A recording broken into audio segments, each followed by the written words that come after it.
सुई से side effect आया है जो कि 80% लोगों को आने वाला है आने वाले टाइम में, उस वक्त आपका कौन सा नेता आपके साथ खड़ा था, आपको पूछना पड़ेगा आने वाले वक्त के अंदर। आपको ये सारे के सारी चीजों के ऊपर मुआवजे से लेकर के आपको ये मांग करनी पड़ेगी कि आने वाले वक्त में किसान बिजली का बिल नहीं भरेगा, आपकी चिप वाले मीटर नहीं लगेंगे, नए कनेक्शन जो पानी के चालू कर रहे हैं आधार कार्ड के साथ वो नहीं होगा, पुरानी गाड़ियां जो डिजोल्व करने का प्लान कर रहे हैं ये नहीं चलेगा, डिजास्टर मैनेजमेंट एक्ट नहीं चलेगा, डंगरों पे जबरदस्ती इंजेक्शन लगाने वाला खेल नहीं होगा, आधार कार्ड के साथ जितनी चीजों को जोड़ रहे हैं इस खेल को रोक दीजिए, वरना आने वाले टाइम में आप अपनी ही जिंदगी के अंदर अपनी औलादों को गुलाम होते हुए देखोगे, भूखे मरते हुए देखोगे। नहीं बचा है, आपको मालूम नहीं है शायद, क्योंकि पीछे सारे बड़े गोदामों में गया है। एफसीआई के पास 250 लाख मीट्रिक टन अनाज होता था हर साल। भी अगर देश के अंदर भूखमरी आ जाए तो आप भूखे नहीं मरोगे, देश भूखा नहीं मरेगा, लेकिन इस आदमी ने नहीं, सारी सरकारों ने मिलके, कहीं किसी को यह लगता हो कि केवल ये सरकार कर रही है, आने वाले टाइम में जिन सरकारों के सपने आप देख रहे हो वो भी इन्हीं के मोहरे हैं, जो अंतरराष्ट्रीय षड्यंत्र जो चल रहा है जिसका नाम न्यू वर्ल्ड ऑर्डर बार बार प्रधानमंत्री बोल रहा है, उन लोगों ने आने वाले वक्त में भूखमरी लाने के लिए खेल चालू कर दिया है। अग्निपथ के नाम पर जो योजना चलाई है उसको जोड़ने का खेल देखिए। सिर्फ 4 लाइनें बोलकर खत्म करूंगा। हम लोग गांव समझा रहे हैं, लोगों को जगा रहे हैं, इस दौरान हम आपके गांव में भी यकीनन आएंगे, आपका कोई भी गांव होगा।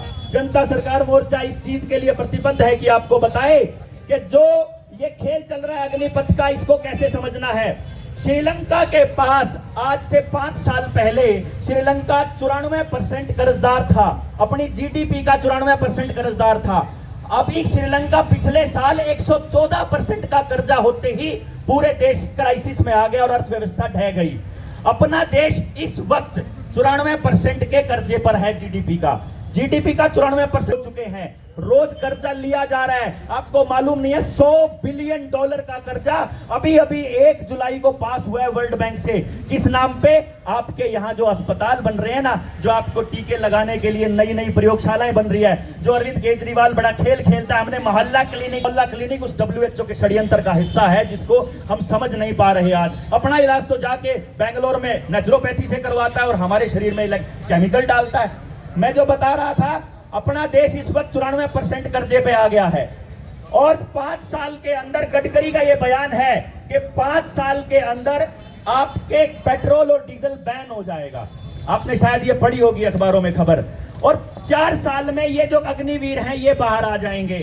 श्रीलंका में आज के वक्त आम आदमी के लिए डीजल उपलब्ध नहीं है, पेट्रोल पंप के ऊपर सैनिक खड़े कर रखे हैं, यही किराए के टट्टू जिनको अग्निवीर कहते हैं, ये खड़े कर रखे हैं किसानों को गोली मारने के लिए कि अगर डीजल के लिए जबरदस्ती करता है किसान तो इनको बख्शना नहीं है। आपके साथ ये होने वाला है, क्योंकि अगले 2-3 साल के अंदर अपना देश जीडीपी के 110% कर्जे पे होगा। उस वक्त आपकी जमीन नीलामे है, आपका गांव नहीं बचा, आपके बच्चों की शिक्षा नहीं बची, आपकी सेहत नहीं बची, अनाज नहीं बचा, तेल नहीं बचा, अब नौकरी नहीं बची, कोई संस्थान नहीं बचा, मिस्त्री नहीं बचे, एक भी तबका नहीं बचा। उस वक्त जब महामारी के नाम पर और ये क्लाइमेट लॉकडाउन के नाम पर जब देश में गृह युद्ध छेड़ेगा, उस वक्त आप क्या करोगे, उसकी कोई योजना हमने बनाई है कि नहीं बनाई है, इस पे बैठ के अपनी जत्थेबंदियों को बैठ के चर्चा करनी पड़ेगी।